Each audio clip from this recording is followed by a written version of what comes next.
So guys, welcome my guest here today. Welcome my guest. Yes, good to have you here.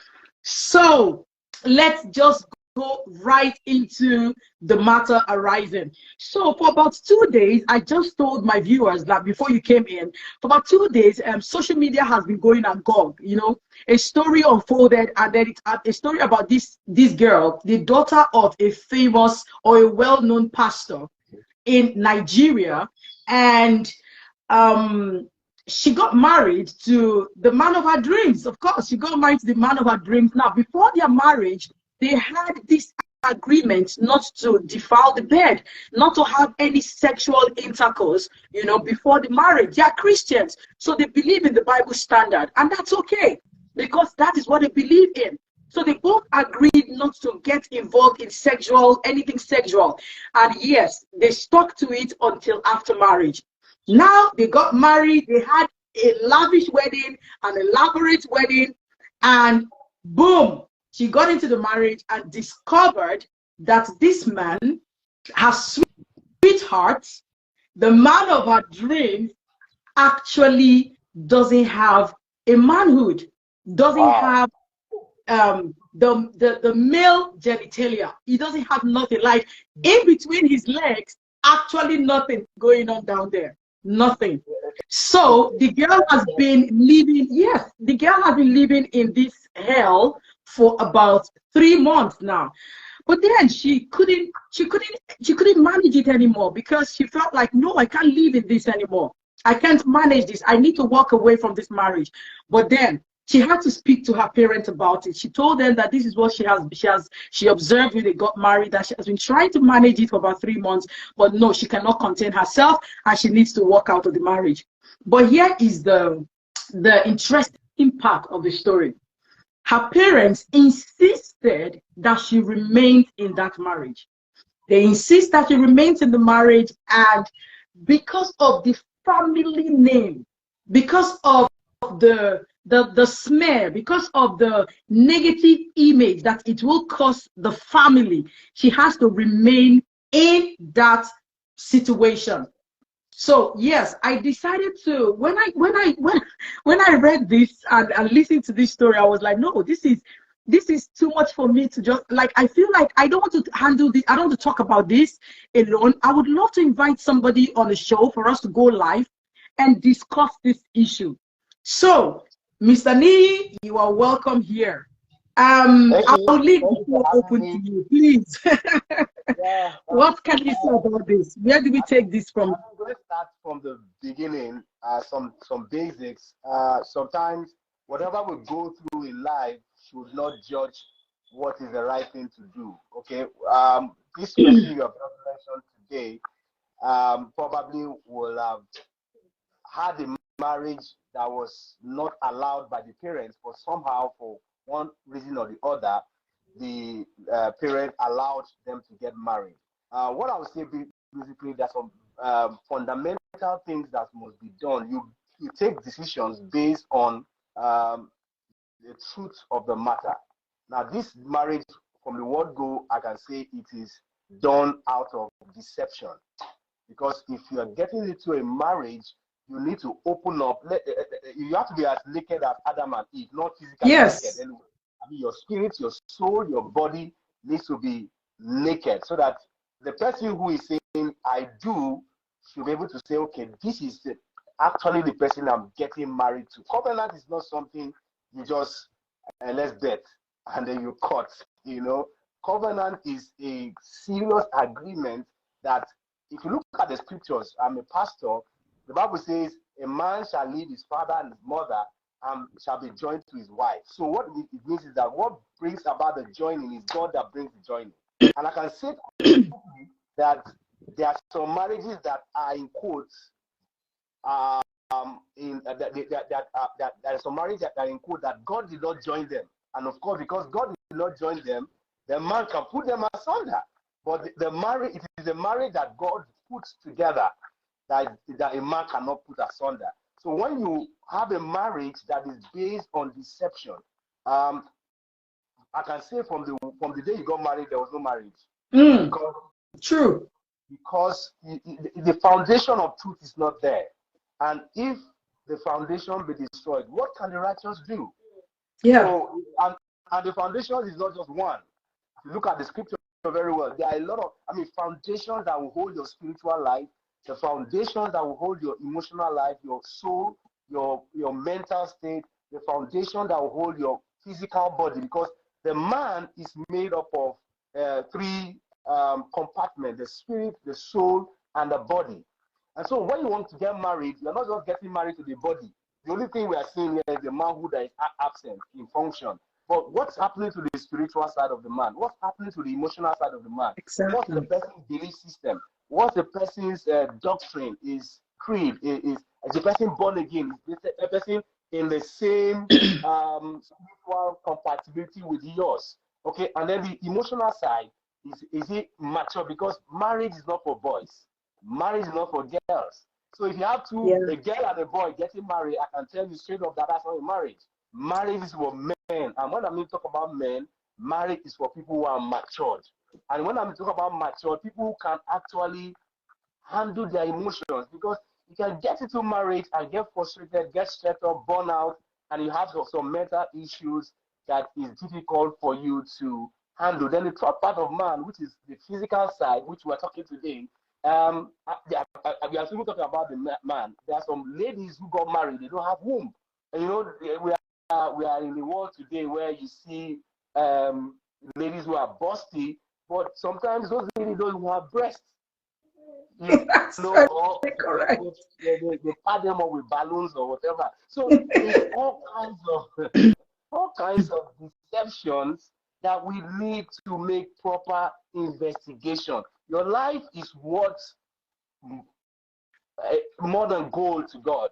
And so for you to make a decision as to spend the rest of your life, your destiny with someone, you need to do proper investigation before you can put in your life into that work or marriage work with anyone.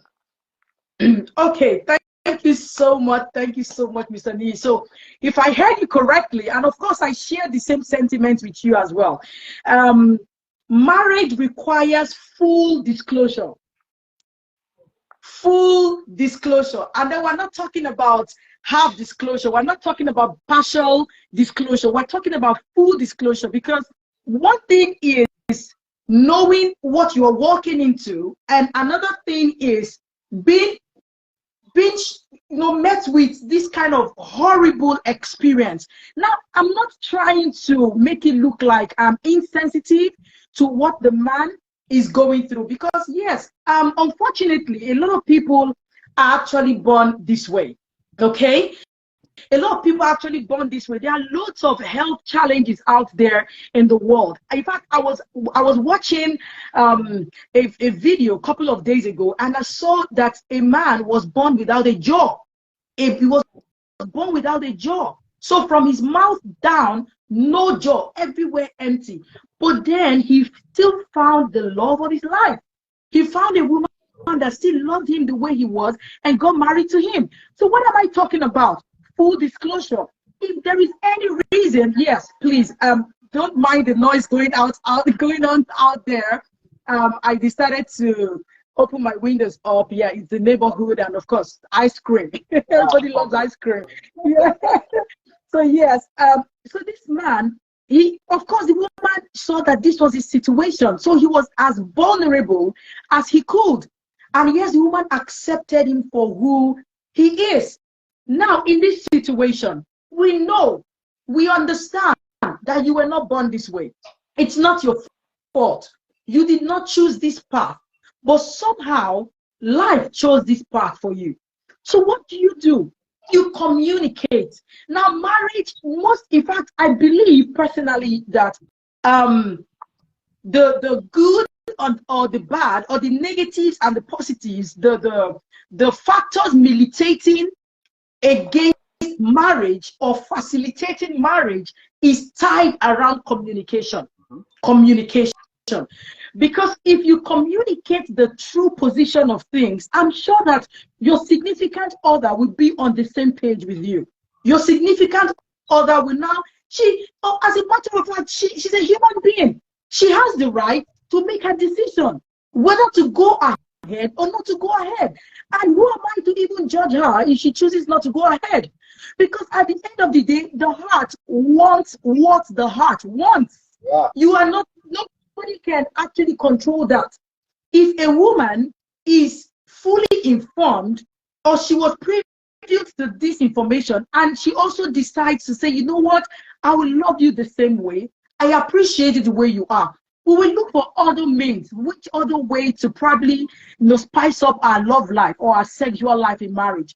But then going into this marriage without disclosing this, and you are aware of it, obviously, then no, that is deception of the highest order. So, yeah, I think we need to really get something straight. The deception is if you know that there's something about you that your partner needs to know about a marriage before entering into the marriage, and you withhold that information, it's deception. Yes, I agree. It's deception. And sometimes what happens is that there's always if you don't have the reality before marriage, you're going to have shock in marriage. You know, where if you have so much of reality before marriage, there will be less shock when you are in marriage. I mean, if you are aware that this guy is bedwetting, or this guy is a spendthrift, you know. So when you get into marriage, you will not have, because what happens is that marriage amplifies what you see before marriage. Exactly. Exactly. Because it just amplifies whatever you see, you know. It multiplies all the character, the traits, or the features you have as a human being. And that's why it's very, very important for us to do a proper counseling, proper guidance, both from God himself, both from our spiritual fathers, parents, and physical parents. You know, if the Bible says in a multitude of counselors, there is safety. So you meet God. Let God give you a nudge that this person is the person for your destiny. Okay. So hold your thought there. Hold your thoughts there. You talked about counsel, both from spiritual fathers and, of course, biological parents, of course. And in this situation, the girl had to seek counsel. She had to consult her parents. She had to communicate what she has been going through with her parents. So let's hold our thought there. We are going to come to that angle as well. That's a perspective, or that angle. Now, I want to talk about, I just want to share a little funny story about my husband and I.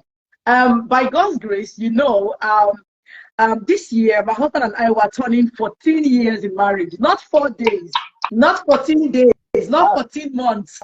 14 whooping years in marriage. And honestly, we all know, like the normal saying goes, marriage is not a walk in the park. Marriage is not a walk in the marriage is serious work. Marriage is hard work.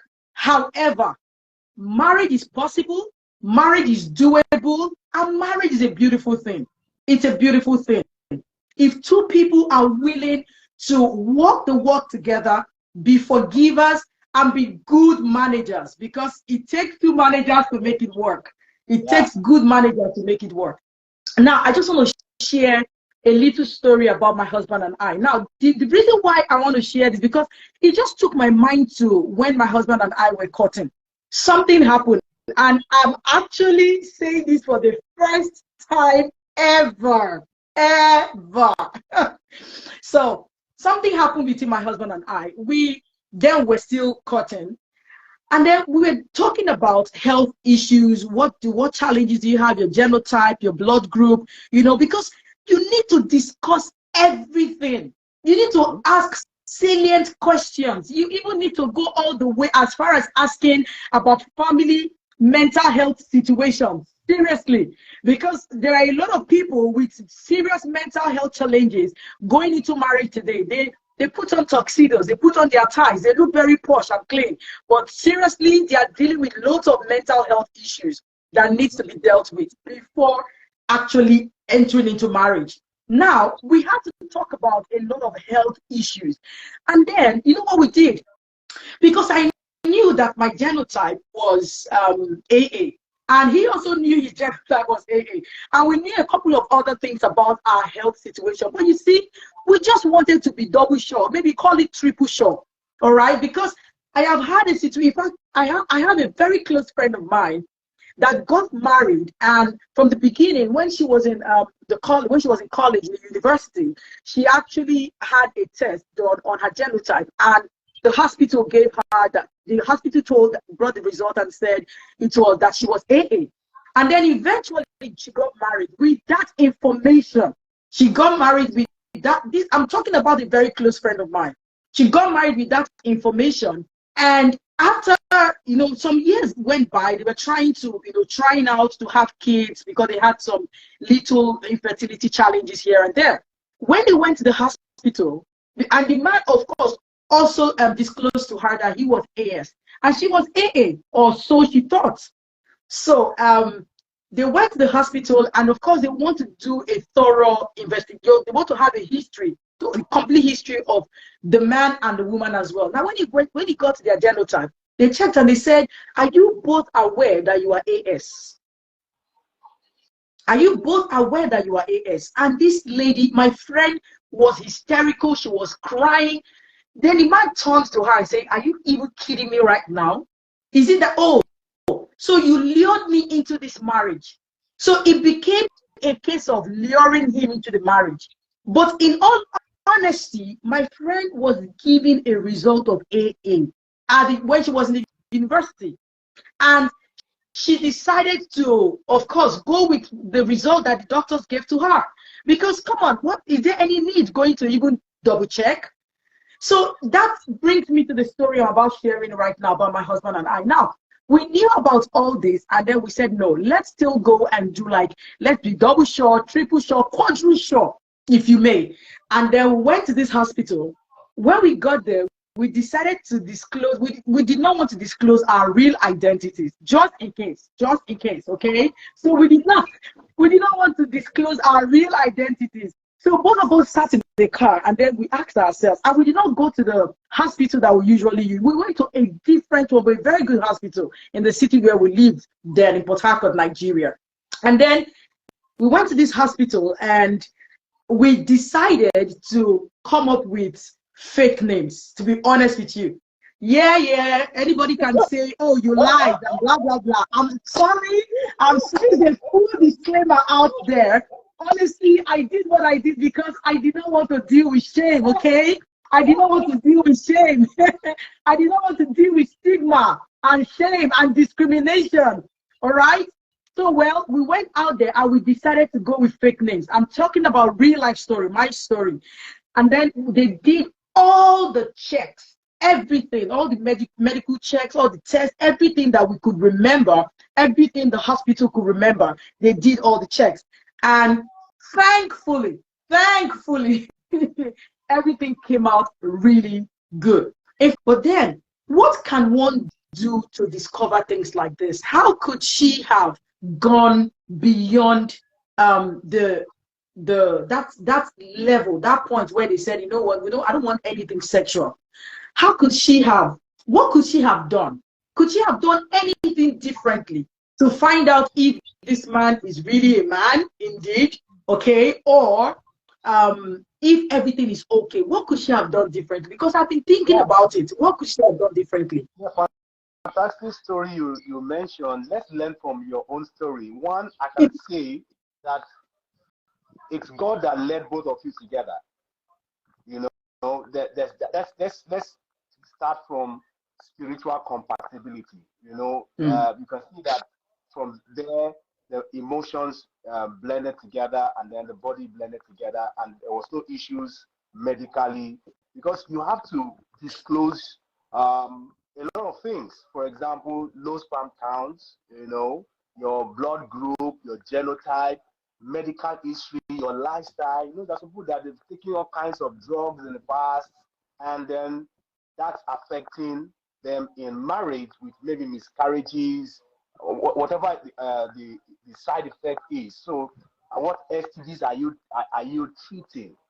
What's your medical history in terms of abortion? in terms of the drug use, lifestyle, are you into smoking, are you into drinking, are you into excessive abuse of certain drugs. They have long-term effects when you get into 40s, 50s, and 60s. What are the body vitals? Okay, the woman that she has a womb. So I would say, like my church does a proper physical examination through.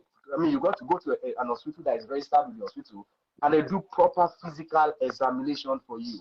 Okay, yeah, are there wombs? Are there kidneys? Because some people have sold their kidneys for money. Maybe when they went for masters abroad. You know, all kinds of things make us do some things in the past that we owe it to our spouses to know some of those things. Because when you know it, love is a powerful thing that can overcome whatever that has taken place in the past. So that's true. Another thing is the sexual orientation. A person can be a man, but his sexual orientation might be distorted. You need to know some of those things so that you don't get into a marriage and the man does not want to touch you. You know, I've seen couples, I mean, you can see that his sexual orientation has been altered. He's not attracted to a woman anymore. And they got married, and in 6 months they're not having sex, and all of a sudden we now find out that okay, he's having attraction to his same sex. So you need to know the sexual orientation when you are going into a marriage.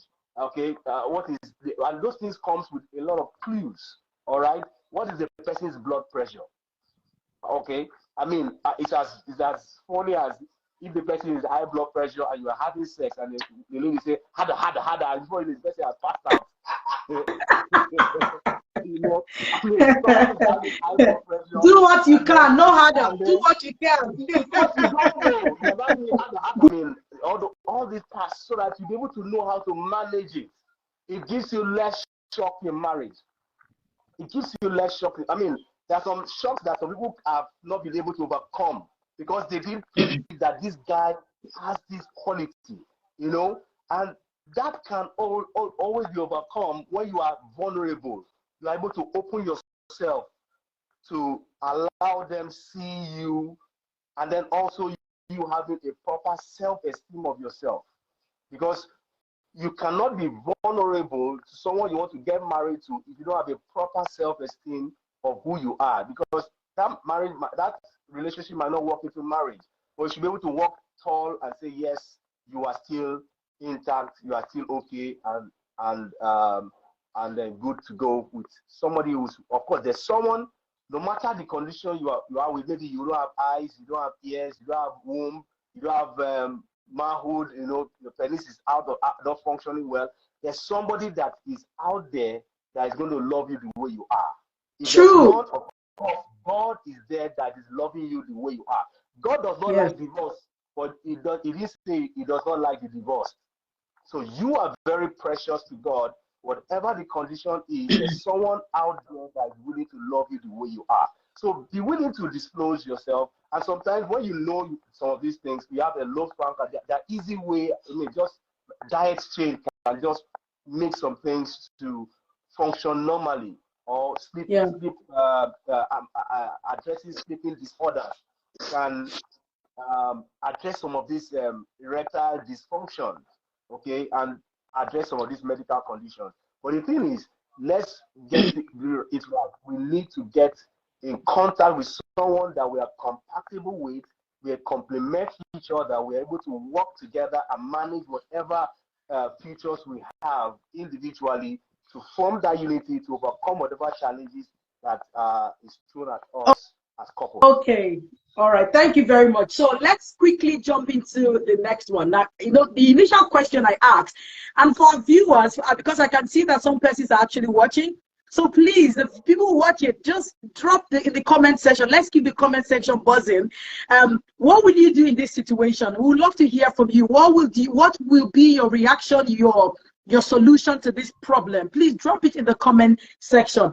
And of course, the question I asked, like, how could she have been able to figure out this thing? Is there any way, aside the sexual intercourse, of course, that they decided not to get involved in, could there have been other means that this lady would have been able to check? So sometimes I could be a radical thinker. I could be a crazy thinker sometimes. And here I'm thinking in my head, yes, there could actually be certain things that one could do, especially when you want to check, you know, want to ensure that certain things are in the right places. Because, hey, it can never be overemphasized. The sexual part of a marriage or a relationship is one of the spices of marriage or a relationship, basically. So, you know, having a beautiful sexual life spices the marriage up. It spices the relationship up. So it can never be overrated or underrated.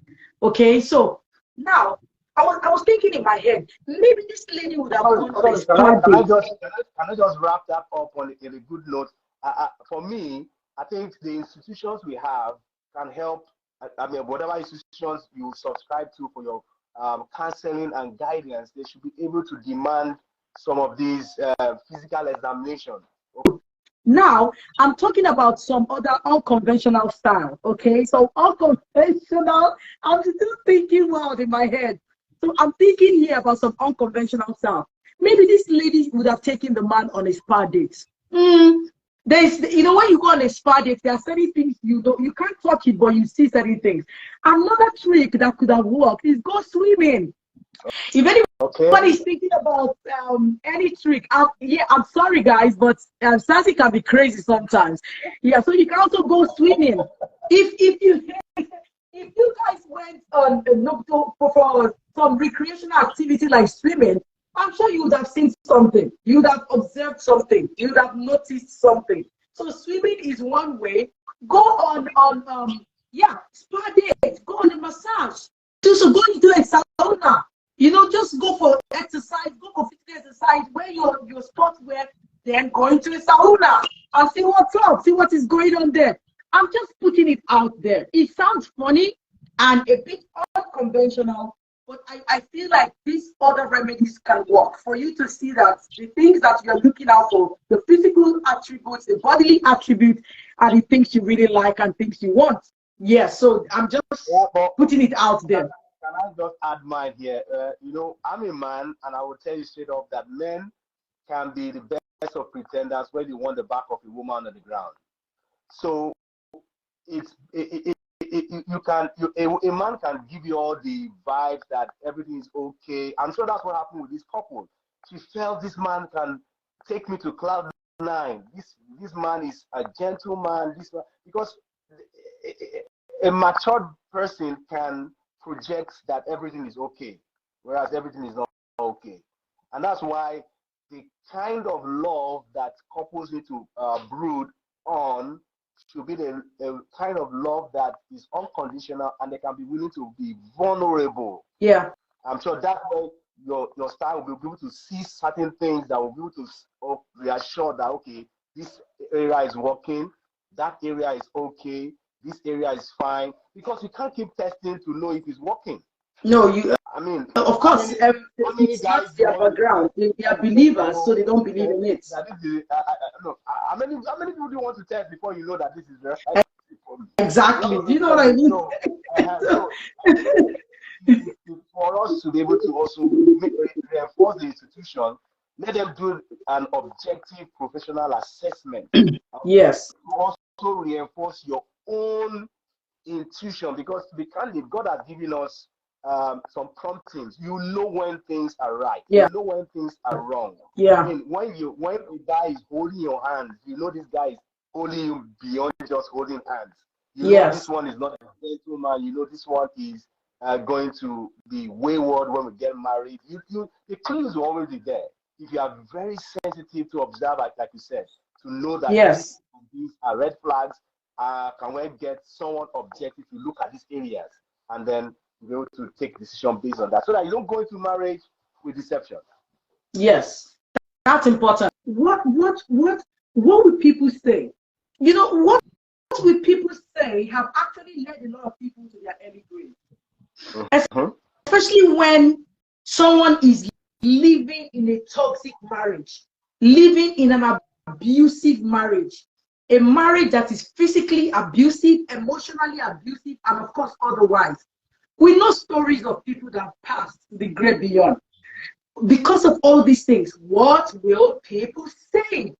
Now we need to understand this. Then you begin to gain closure with the fact that people will always say, whether you do it right or you do it wrong, people will talk about your marriage, people will talk about your situation, people will talk about your issues, but give it time. Max, maybe 1 week, another news will make yours fizzle out. And then the news come up every day. Another news will make yours fizzle out. So, talking about the parents of this girl, why are some parents very insensitive, selfish, and unrealistic? Because I feel like these three things are the things tying the parents to insisting that these girls should stay there.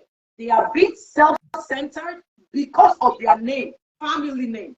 They are being self-centered, not putting these girls' emotional needs or sexual needs into perspective, not caring how this girl has been tortured emotionally, physically, mentally. They don't care. All they care about is their family name. I think you have said it that the parents are selfish because they are thinking about their name. But one of the things I will say quickly is that for this lady, she should also think about God's name. I mean, that's what's most important out of all these stakeholders. What's God saying about this marriage? What's God saying about this next step I'm about to take? Now, looking at it very well, the parents of this lady, their name is already tarnished already with the way they have handled it. That what it means is that they should have handled this matter in a better way for them to be able to be seen to have been proper parents to this lady. Right now, there are all kinds of backlash on the position the parents have taken as regards the scenario. And I won't blame the parents because I'm sure they were not prepared for this kind of scenario. But no, I'm sorry to cut you, Mr. Lee. I will blame the parents. I will blame the parents regarding their decision in this matter, regarding their advice in this matter. What I'm even saying is that the marriage shouldn't even be allowed to come into existence if they have done their homework properly. Exactly. On that ground, I may not blame them because, well, they were blindsided, okay.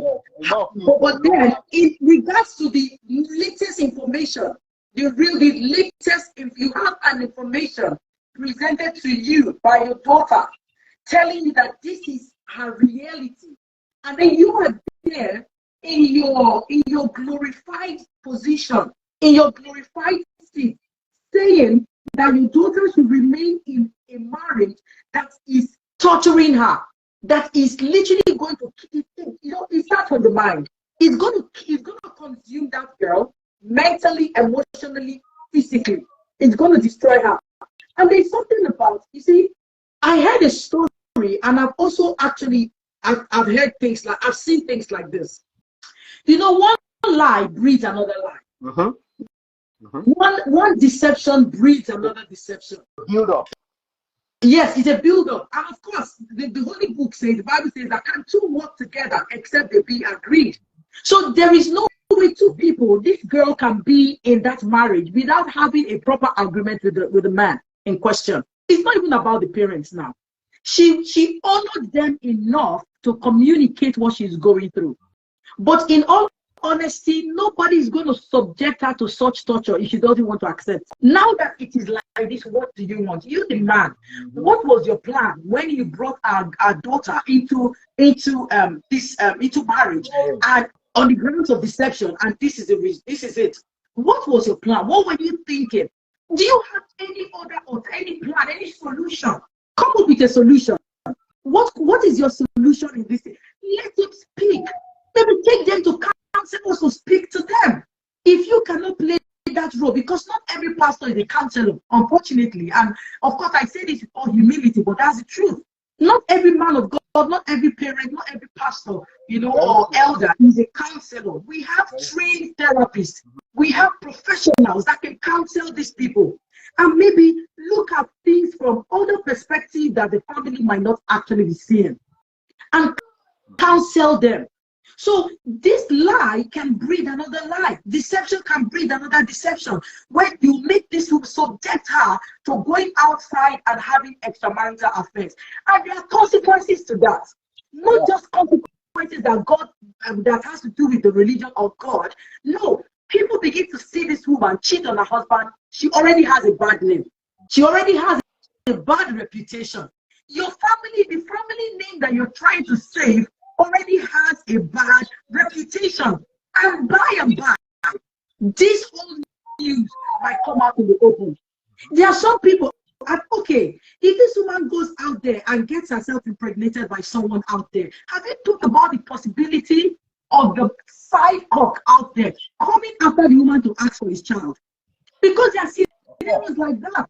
Where some men out, you've gone to play out, you've gone outside your marriage to play, and then you get impregnated by somebody outside, and the man is aware. He comes after the baby, he comes for you.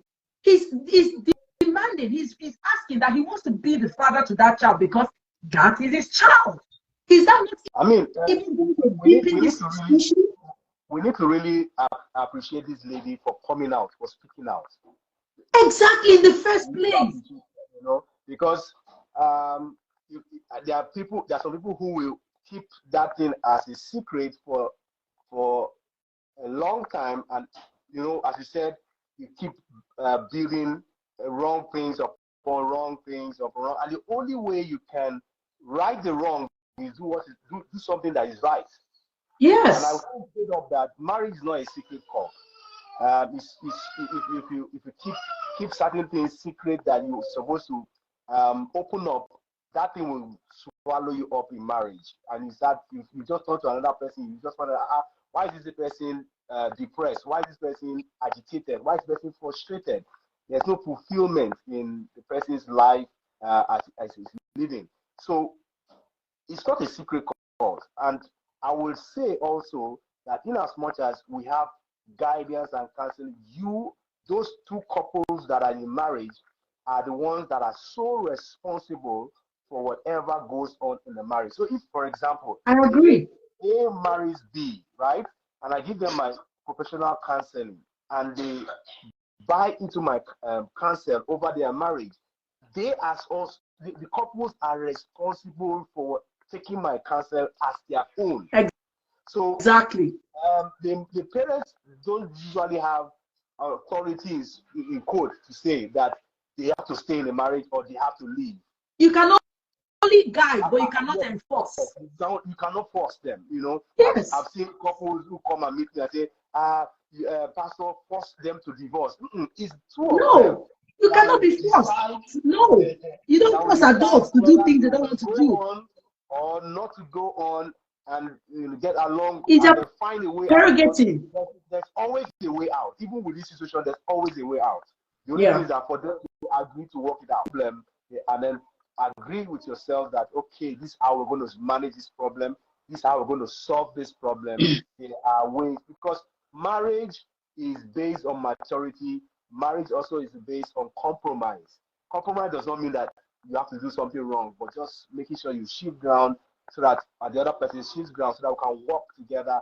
Because the Bible says in Amos chapter 3, verse 3, can two work together except they agreed. So that agreement, you need to sit down with your husband. This problem, he knew about the problem right before marriage. So he should be able to come up with some form of suggestion on how we're going to. Some of the suggestions might be that we're going to part our ways, or some solution that this is how we're going to solve it. Whatever it is, they need to sit down as adults and not allow parents to toss them to and fro like children.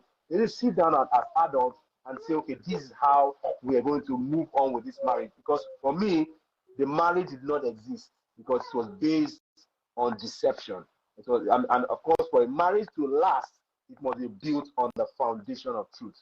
And if at all they want to continue with that marriage, you need to make sure that those foundations are solid with those two. Because if that is not there, the whole marriage is going to come crumbling down in no time. Because when you see any marriage, any marriage will come with its storms, and for that marriage to last, it will also depend on the foundation that is holding that marriage together.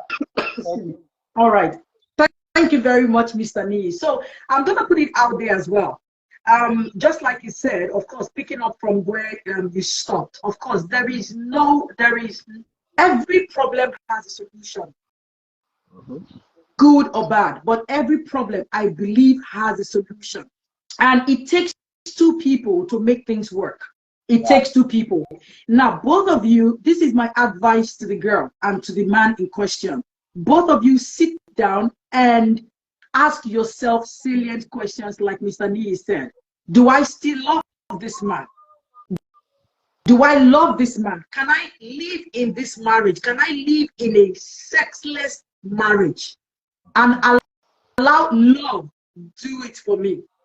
Because it's not a thing we're talking about forever here. And let me just put it out there. Forever is too long to live in an unhappy marriage. Forever is too long to live in an unhappy marriage or relationship.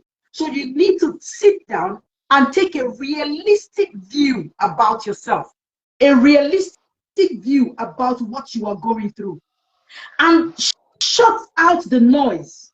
Shut out the noise of your parents. Shut out the noise of what people will think. Shut out the noise of the society. Shut out the noise of people's expectations. And think about you. Can you live with this? 10 years, 5 years, 20 years down the line, would you still love this person with this situation? So that's one advice I'm giving to you, the lady. It's your decision to make. I know what decision I will make if I find myself in your position, but it is still your decision to make. Bearing in mind that every problem has a solution. You can, if both of you decide to still remain together, like Mr. Nee said, adoption is there. There are lots of things. Adoption is there. There's even surrogacy. Yes, there are surrogacy. Yeah, there's surrogacy as well. When you go, there's sperm bank, there's egg bank, all those things, they are all there. Those options are there.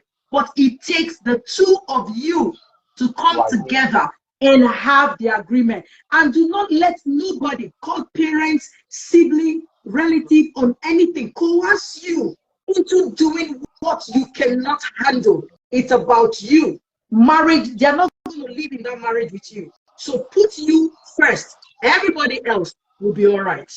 But put you first because you come first. And then to the parents, whoever you are, I plead in the name of that God that you hold there, please step aside and allow these people go through this the best way they can. Step aside and quit being selfish. Quit being selfish, because everything, your advice, your insistence and coercing your daughter stems from, it reeks of selfishness. It reeks of selfishness. It reeks of self-centeredness. You lack emotions. You lack empathy for your daughter. You lack empathy for your daughter. You lack empathy for the situation. So please, can you step aside? You and your wife, of course, have enjoyed your marriage, and you are still enjoying your marriage. It is time for your daughter to enjoy hers and make her decision. So please, whatever the world or the church or anybody wants to say, let them say. But the first person that they are answerable to is God. So please allow them to make their decision. And then I will also say to everybody out there, marriage, like I said, is not a walk in the park.